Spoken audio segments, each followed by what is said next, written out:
Director Sri Senthil direct பண்ணியிருக்கிற படம் காளிதாஸ் 2. இதுல ஹீரோவா பரத் நடிச்சிருக்காரு. அவரை தொடர்ந்து அபர்ணதி, கிஷோர், பிரகாஷ் ராஜ், சங்கீதா, பவானி ஸ்ரீன்னு நிறைய பேரு நடிச்சிருக்காங்க. இந்த படத்துக்கு சாம் CS மியூசிக் போட்டிருக்காரு. சுரேஷ் பாலா ஒளிப்பதிவு பண்ணியிருக்காரு. கிட்டத்தட்ட 8 வருஷம் கழிச்சு இந்த படத்தோட 2வது பாகம் வந்திருக்கு. இந்த படம் ரசிகர்கள் மத்தியில ஜெயிச்சுதா இல்லையான்னு பார்க்கலாம். காளிதாஸ் படத்தோட முதல் பாகத்துல தன்னோட பொண்டாட்டி தான் எல்லா தப்புக்கும் காரணம்னு தெரிய வருது. அதுக்கப்புறம் கதையும் முடிஞ்சிடுது.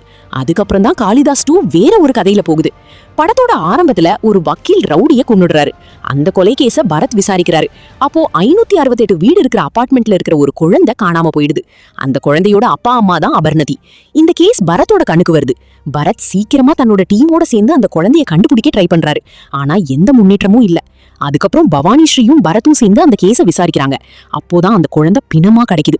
இந்த குழந்தை கொலையை தொடர்ந்து அதே அபார்ட்மெண்ட்ல திரும்ப திரும்ப கொலை நடந்துட்டு இருக்கு. பரத், பவானி ஸ்ரீ 2 பேருக்குமே ஒண்ணுமே புரியல.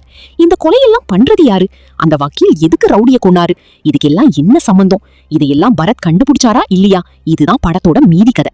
படத்தோட ஹீரோ பரத் தன்னோட எக்ஸ்பீரியன்ஸ் நடிப்பை நல்லா கொடுத்திருக்காரு. படம் முழுக்க தன்னோட தோல்ல சுமந்து போயிருக்காருன்னு சொல்லலாம். இவர் போலீஸ்காரன் கேரக்டர்ல மிரட்டி இருக்காரு. நிறைய வருஷம் கழிச்சு நடிகை சங்கீதா இந்த படத்துல நடிச்சிருக்காங்க. அவங்களோட நடிப்பு சூப்பரா இருக்கு. இவங்க அடுத்த படத்துல வர்ற பவானி ஸ்ரீ, அஜய் கார்த்திக், அபர்ணதி எல்லாமே அவங்களுக்கு கொடுத்த வேலையை நல்லா பண்ணிருக்காங்க. டைரக்டர் செந்தில் எடுத்திருக்க கதைக்களமும் அதை கொண்டு போன விதமும் நல்லா இருக்கு. முதல் பாதிய வேகமா போகுது. சில சீன்ஸ் ஈஸியா கெஸ் பண்ற மாதிரி இருக்கு. 2ஆம் பாதி ஆரம்பம் ஸ்லோவா இருந்தாலும் கிளைமேக்ஸ் நல்லா இருக்கு. கொலைக்கான காரணம், அதை சுத்தி நடக்கிற சீன்ஸ் எல்லாம் படத்துக்கு சுவாரஸ்யத்தை கூட்டியிருக்கு. படத்தோட பின்னணி இசை, ஒளிப்பதிவு, எடிட்டிங் எல்லாமே நல்லா இருக்கு. சில சீன்ஸ் கொஞ்சம் பில்டப் பண்ணியிருந்தாலும் படத்துல எந்த பாதிப்பும் இல்ல. மொத்தத்துல எல்லாரும் போய் பாக்குற படமா தான் இருக்கு. பரத் நடிப்பு, மற்ற நடிகர்கள் தங்களுக்கு கொடுத்த வேலையை நல்லா செஞ்சிருக்காங்க. கதைக்களம், கிளைமேக்ஸ் அருமை.